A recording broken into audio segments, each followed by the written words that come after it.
You know, several years ago, I was in New York City. It was a dark Saturday afternoon. The minute black woman came up, the only question I heard from her was, "You Martin Luther King?" And I said, "Yes." The next minute, I felt something beating on my chest. Before I knew it, I had been stabbed by this demented woman. That blade had gone through, and the x-rays revealed the tip of the blade was on the edge of my aorta, the main artery. And once that's punctured, you're drowned in your own blood. That's the end of you. It came out in the New York Times the next morning that if I had merely sneezed, I would have died. After my chest had been opened and the blade had been taken out, from all over the states and the world, kind letters came in. One of them I will never forget. I had received one from the president and the vice president. I've forgotten what those telegrams said. I'd received a visit and a letter from the governor of New York, but I've forgotten what that letter said. But there was another letter that came from a little girl. It said simply, "Dear Dr. King, while it should not matter, I would like to mention that I'm a white girl. I'm simply writing you to say that I'm so happy that you didn't sneeze." And I want to say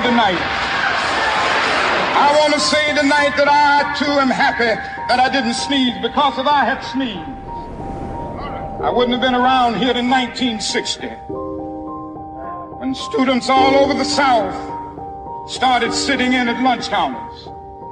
And I knew that as they were sitting in, they were really standing up for the best in the American dream and taking the whole nation back to those great wells of democracy which were dug deep by the founding fathers in the Declaration of Independence and the Constitution. If I had sneezed, I wouldn't have been around here in 1961 when we decided to take a ride for freedom and ended segregation in interstate travel. If I had sneezed, I wouldn't have been around here in 1962 when Negroes in Albany, Georgia decided to straighten their backs up.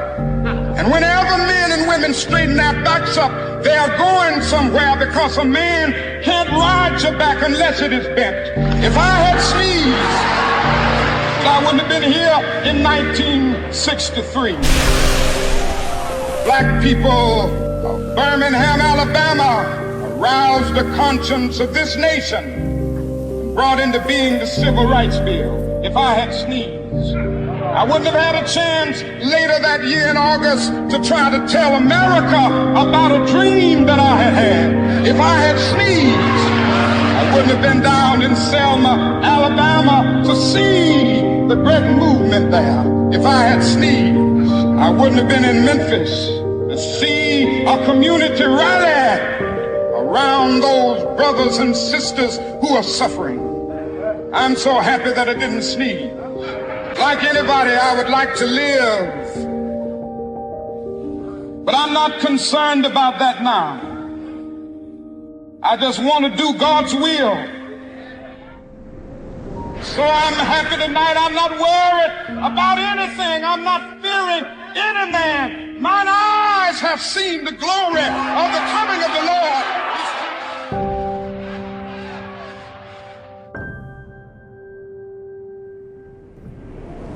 Let us rise up tonight with a greater readiness.